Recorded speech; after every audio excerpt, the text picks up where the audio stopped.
If particles really change with their environment, can we catch them doing it without leaving Earth, just by watching our own clocks? In the energy filament theory, the answer has been sitting in front of us for decades under a very practical name: atomic clock time drift. A hard engineering fact that GPS and telecom systems quietly correct for every day. Picture two identical atomic clocks, one at sea level and one on a mountaintop. Textbooks say they are both ultra-precise rulers of time, merely placed at different heights. But you can also see them as two copies of the same particle metronome dropped into slightly different tension zones of the energy sea. Like identical drums resting on floors of different stiffness. The measured result is clear and repeatable. The clock on the mountain ticks a little faster. Swap the clocks, and the one that goes up speeds up. The one that comes down slows down. This means something about the atoms themselves is shifting when they are soaked in slightly tighter or looser energy seas. This happens by an amount of order 10 to the minus many per second, tiny to our senses but perfectly visible to the electronics watching the transitions. The mainstream explanation you may have memorized is that higher up the gravitational potential is larger. Spacetime is less tightly curved, and so time itself flows a little faster there. This is gravitational redshift in general relativity. The energy filament theory paints the same numerical effect with a different underlying picture. The universe is an energy sea that can be pulled tight, and Earth is like an iron weight pressing into a rubber sheet, carving a tension well where the bottom is tighter and the rim is looser.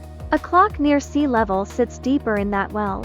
A clock on a mountain sits higher up the slope, and the local tightness of the sea around their atoms is slightly different. Inside each atom, a closed loop of energy is circulating. When the surrounding sea is tighter, that loop retunes its beat. Just as a guitar string plays a higher note when you pull it tighter.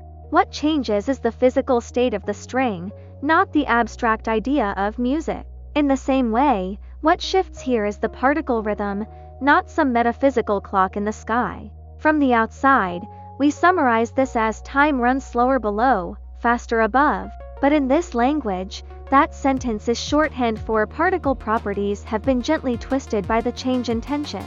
These experiments are not limited to sea level versus mountain. The same effect shows up with clocks on elevators, on aircraft flying around Earth, and most dramatically in the atomic clocks riding aboard GPS satellites.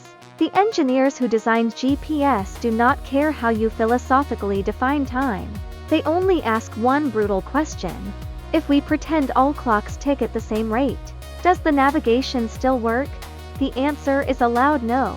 If you ignore the combined effects of gravity and speed on those satellite clocks, your positioning errors grow by several kilometers per day. Car routes drift off into rivers and fields. And an aircraft approaching a runway would see its computed location slide dangerously away from the actual tarmac. To stop that, the system must bake in precise corrections for how fast each clock runs in its particular orbit and altitude. This is like a band whose drummers, guitarists, and pianists are rehearsing in different rooms and must pre-adjust their tempos, or the final track will be hopelessly offbeat when mixed. Mainstream physics says those corrections are needed because spacetime is curved and moving clocks tick differently.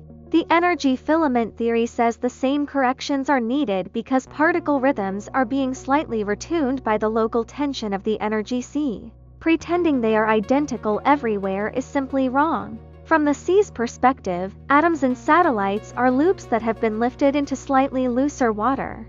Their electron orbits and nuclear structures respond with minute shifts in periods and level spacing. An atomic clock is just an amplifier that turns those tiny rhythm changes into macroscopic timing offsets that engineers must respect. Seen in the broader storyline, atomic clock drift is a local, low-altitude version of the same theme we used for the whole universe. Particle periods, energy gaps, and internal beats are not frozen constants. They are recording the tension environment they live in, like tree rings encoded in rhythm instead of wood.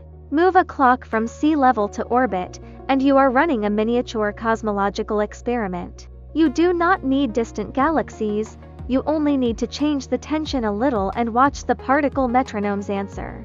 It is like playing the same song with the same instrument under different pressures and temperatures. The melody is recognizably the same, but the pitch creeps.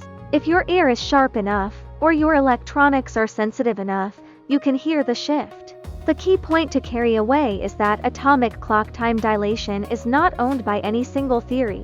It is a shared observation that can be described as curved spacetime or as evolving particle loops in a tension sea. Either way, those clocks are already telling us something profound. Particles are not rigid, context-free bricks. They are living patterns that adjust themselves to where they are.